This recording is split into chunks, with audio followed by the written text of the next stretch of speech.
మీకోసం తెచ్చింది necklace Mela flat 9.99 VA తో నవంబర్ 29 నుండి డిసెంబర్ 7 వరకు హిల్స్ బ్రాంచ్ త్వరలో ప్రారంభం. నమస్కారం, మీరు చూస్తున్న సుమన్ టీవీ. నేను మీ కీర్తి. నాతో పాటు ప్రముఖ ఆస్ట్రాలజర్ బ్రహ్మశ్రీ నందిబట్ల శ్రీహరి శర్మ గురువు గారు ఉన్నారు. నమస్తే గురుగారు. వాగర్థ వివ సంపృక్తౌ వాగర్థ ప్రతిపత్తయే జగతః పితరౌ వందే పార్వతీ పరమేశ్వరౌ ఆదిత్యాయ చ సోమాయ మంగళాయ బుధాయ చ గురు శుక్ర శనిభ్యశ్చరాహవే కేతవే నమః. శృంగేరి జగద్గురు పీఠాధిపతులకి, కంచి పీఠాధిపతులకి నమస్కారములు తెలియజేసుకుంటూ కార్యక్రమాన్ని ప్రారంభిద్దాం. గురుగారు, డిసెంబర్ 4న గురు పౌర్ణమి, దత్తాత్రేయ జయంతి కూడా. మరి ఆ రోజు విశిష్టత గురించి, ఆ రోజు మేమందరం పాటించాల్సిన నియమాల గురించి, ముఖ్యంగా ప్రతి మనిషి జీవితంలో గురు ఆశీర్వాదం ఉంటే గనక జీవితమే మారిపోతుంది అంటుంటారు. మరి అలాంటి రోజుని ఎలా సద్వినియోగం చేసుకోవాలంటారు? డిసెంబర్ 4 గురు పౌర్ణమి. సాధారణంగా చాలా మందికి పౌర్ణమితో కూడుకున్నటువంటిది కాబట్టి గురు పౌర్ణమి అని అంటుంటారు. కానీ దత్తాత్రేయ జయంతి మార్గశిర శుద్ధ చతుర్దశి రోజున జరిగింది. కానీ పౌర్ణమి రోజునే గురు పౌర్ణమిగా మనం ఆరాధించడం అనేటువంటిది ఆనవాయితీగా వస్తుంది. అయితే ఈసారి విశేషంగా ఉదయం 8:03 వరకు 4వ తారీఖు రోజున చతుర్దశి, సూర్యోదయానికి చతుర్దశి తిథి ఉంది. పైగా పౌర్ణమి కూడా ఉంది. ఆ రోజంతా కూడా పౌర్ణమి తిథి ఉంది. విశేషమైనటువంటి యోగములు మాత్రం ఆ రోజు ఉన్నాయని చెప్పవచ్చమ్మా.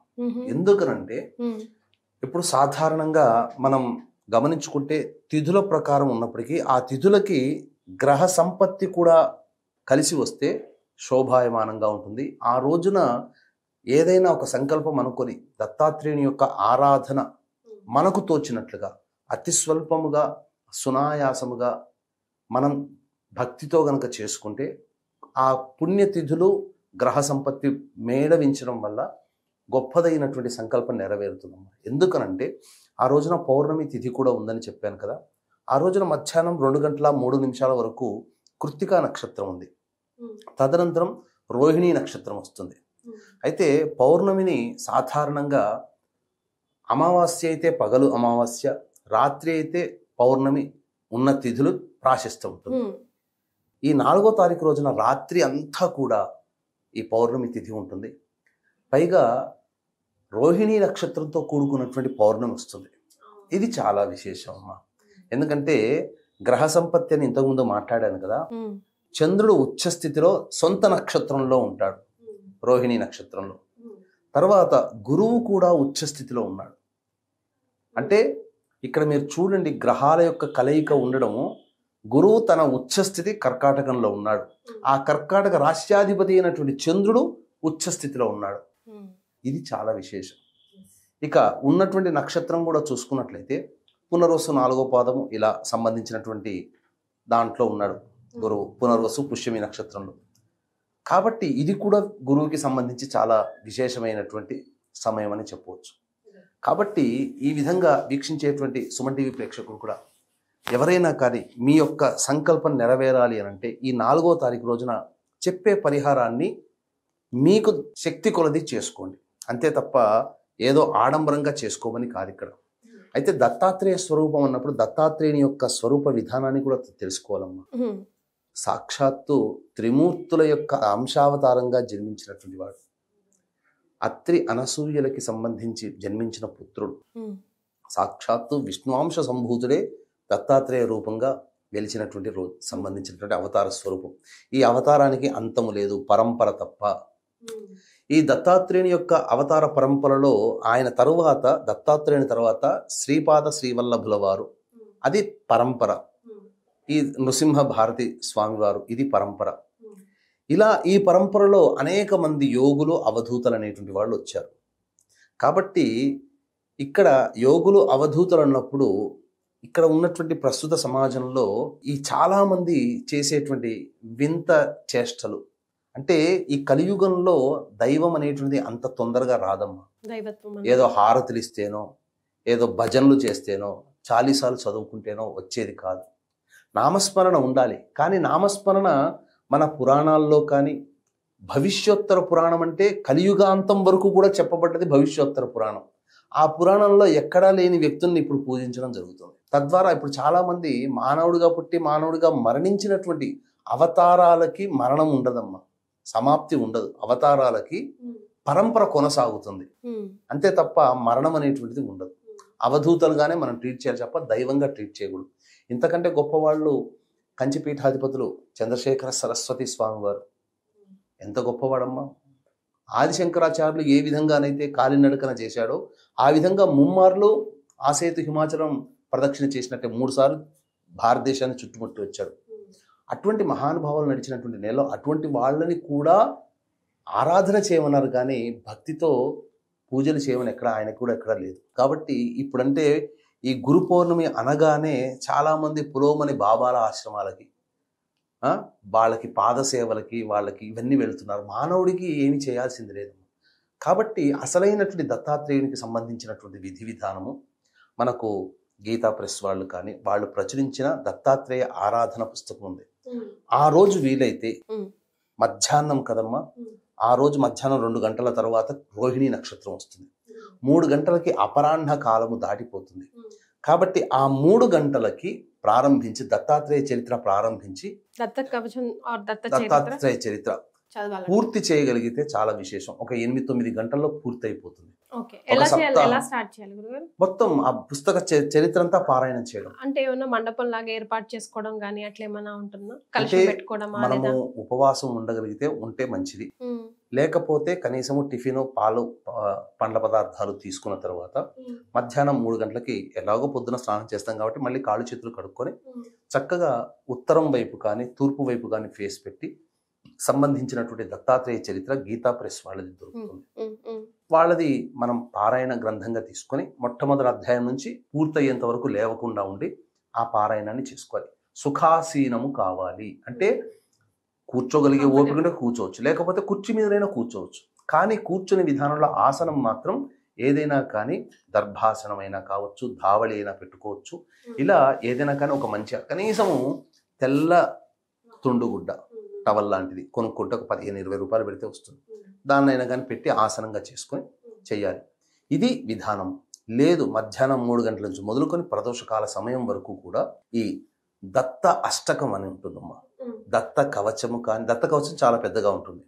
దత్త అష్టకం కానీ, దత్త పంజరం అని ఉంటుంది. ఇవి చేసినట్లయితే పారాయణం వీలైనన్ని సార్లు చేస్తే ఆ రోజు వచ్చే శక్తి ప్రభావం చాలా ఎక్కువగా ఉంటుంది. అది మనల్ని శరీరాన్ని రక్షిస్తుంది. ముఖ్యంగా మీరు గానగాపూర్ లాంటి దత్తక్షేత్రంలోకి వెళితే అమావాస్య పౌర్ణమిలలో ప్రేతాత్మలు ఆవహించిన వాళ్ళని అక్కడ వదిలిపెట్టేసిస్తే వాళ్ళు గగ్గోలు పెట్టేస్తారు. నిజంగా ఆవహించిన వాళ్ళని చూస్తే వాళ్ళు వింత చర్యలు ఉంటాయి. అవన్నీ కూడా మనలో నరదృష్టి. ఇప్పుడు నరదృష్టి అన్నప్పుడు మనకు కనబడదమ్మది, మనం అనుభవించే వాళ్ళకి తెలుస్తుంది. తిండి తినలేరు, ఆవలింతలు వస్తుంటాయి, ఏ పని సరిగ్గా చేయలేరు, ఆలోచించలేకపోతుంటారు. ఇది నరదృష్టి ప్రభావం. కాబట్టి ఈ దత్త అష్టకము కానీ దత్త పంజరం కానీ ఎవరైతే ఎక్కువసార్లు పారాయణం చేస్తారో మన శరీరంలో దాగి ఉన్న నరదృష్టి అంతా పోతుంది. దానములు చేయాలి ఆ రోజు. విశేషంగా ప్రదోషకాలంగా ఆ రోజంతా కుదురుకొని ఉదయం పూట వెళ్ళి ఏదైనా వృద్ధాశ్రమాలకు వెళ్ళి ఎవరికైనా పెద్దవాళ్ళకి పండ్లు, ఇతర పదార్థాలు, ఇప్పుడు చలికాలం కదమ్మా, వృద్ధాశ్రమాలకు వెళ్ళి మంకీ క్యాప్ ఇవ్వండి. ఏమవుతుంది, 50 రూపాయలు పెడితే ఒకటి వస్తుంది. ఎన్ని ఉంటే అన్ని పండ్లు ముఖ్యంగా, అలాగే బిస్కెట్ ప్యాకెట్లు, బ్లాంకెట్స్ కూడా ఇవ్వవచ్చు. అనాథలకి చేయండి. అనాథలు ఈ రోజున గనక డిసెంబర్ 4వ తారీఖు రోజున అనాథలకి ఎంతమంది వీలైతే అంతగా వాళ్ళకి ఈ బ్లాంకెట్స్ పంచే ప్రయత్నం చేయండి. తద్వారా ఏమవుతుందంటే దేవతానుగ్రహం కలుగుతుంది. అవసరమైన వాళ్ళకి మాత్రమే చేయాలి. ఇది ఇక తరువాత రాత్రి అంతా కూడా పౌర్ణమి తిథి ఉంటుంది. కాబట్టి ఈ పౌర్ణమి తిథి రోహిణీ నక్షత్రంతో ఉంది. గురువారం కూడా కలిసి వచ్చింది. గురు పౌర్ణమి ఈసారి గురువారం అయింది. కాబట్టి ముందుగా ఏం చేయాలంటే దత్తాత్రేయ ఆరాధన చెయ్యాలి అనుకున్నప్పుడు ముందు రోజు నీటిలో మంచి శుద్ధమైన తీసుకొని బెల్లం కలిపితే కరిగిపోతుంది. దాంట్లో కొమ్ము శనగలు అని అంటారు, అంటే హైబ్రిడ్ కావమ్మా, నాటు రకం శనగల్ని ఒక 108 నానబెడితే తెల్లారికి నానుతుంది. దండగా 108 మాలగా దండగా చేసి దేవాలయంలో ఉన్నటువంటి దత్తాత్రేయుడికి కానీ, లేకపోతే నవగ్రహాలలో మధ్యలో సూర్యుడు ఉంటాడు కదా, సూర్యుడికి ఉత్తరం వైపున ఉంటాడు. తూర్పు వైపు నిలబడితే సూర్యుడికి ఆనుకొని ఉత్తరం వైపున గురుగ్రహం ఉంటుంది. ఆ గురుగ్రహానికి వేసైనా లేదా దత్తాత్రేయుని విగ్రహానికి వేసి అప్పుడు దత్త అష్టోత్తరంతో చామంతి అంటే చామంతి పూలు. చామంతి పూలు అంటే ఎటువంటి చామంతి పూలు? ఎల్లో కలర్ చామంతి పూలతో అర్చన చేసి శనగపిండితో చేసినటువంటి లడ్డూల్ని నైవేద్యంగా పెట్టారు. ఈ విధంగా చేసినట్లయితే తప్పకుండా, ఎందుకంటే కనకవర్ణం దత్తాత్రేయుడు గురుగ్రహం అంటేనే ఎల్లో కలర్ కాబట్టి ఆ విధంగా చేసినట్లయితే తప్పకుండా దత్తాత్రేయునికి అనుగ్రహం కలుగుతుంది. అసలు ఈ దత్తాత్రేయుని యొక్క ఆరాధన వల్ల జరిగేటువంటి గొప్ప ఉపయోగం ఏంటంటే కలియుగంలో గురుగ్రహమే దత్తాత్రేయ స్వరూపం కాబట్టి గురుగ్రహం దగ్గర విద్య, కీర్తి ప్రతిష్టలు, పనులలో అనుకూలత, సంపద, ధనము, సంతానము, ఈ 5 ఆ గురుగ్రహం ఆధీనంలో ఉంటాయి. గురుగ్రహం అనుగ్రహిస్తేనే ఈ 5 కూడా మనకి చేరుతాయి. కాబట్టి ఒక్క గురుగ్రహాన్ని లేదా దత్తాత్రేయుని ఈ రకంగా ఆరాధన చేసినట్లయితే ఈ 5లో మనకేది కావాలో, మనకు పిల్లలు కావాలనుకునే వాళ్ళకి సంతానం ప్రసాదం అవుతుంది, డబ్బు కావాలనుకునే వాళ్ళకి డబ్బు వస్తుంది, చదువు కావాలనుకునే వాళ్ళకి చదువు వస్తుంది, ఏ పని చేసినా 10 మంది చేత కీర్తింపబడాలనే కోరిక ప్రతి ఒక్కరికి ఉంటుంది, అది లభ్యమవుతుంది. అలాగే పనులలో అనుకూలత, ఇవన్నీ కలియుగంలో ప్రతి మానవుడికి కావాల్సింది. సంతానం ఉంటే సంతానం తప్ప ఈ 4 ప్రతి వాడికి కావాలి.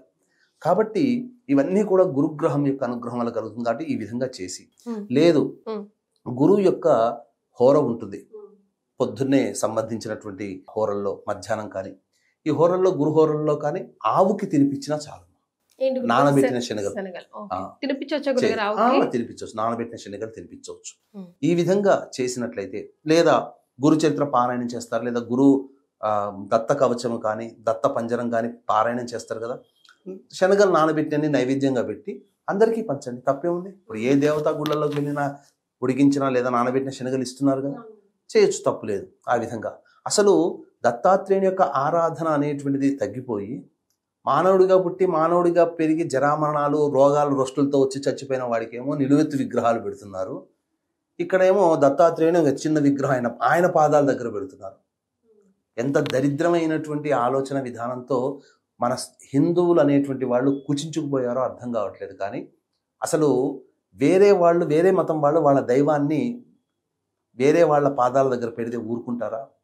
కానీ మనకే ఎక్కువగా అజ్ఞానంతో ఉన్నాం, ఇంకా తెలవట్లేదు జనాలకి. తెలుసుకున్నారు చాలామంది, ఇంకా మారాలి. అలాగే గురుగారు, ఇది సంవత్సరం ఎండింగ్లోకి వచ్చేసాము. వచ్చే సంవత్సరం గురువు బలం చాలా ఉండాలి వివిధ రాశుల వారికి అని చెప్తా ఉన్నారు. కాబట్టి ఈ రోజుని మీరంతా గురుగారు చాలా చిన్న చిన్న పరిహారాలే చెప్పారు, సద్వినియోగం చేసుకోవాలని మనస్ఫూర్తిగా కోరుకుంటున్నాం. చాలా సంతోషం అండి, ధన్యవాదాలు. సర్వం శ్రీ ఉమామహేశ్వర పరబ్రహ్మార్పణమస్తు.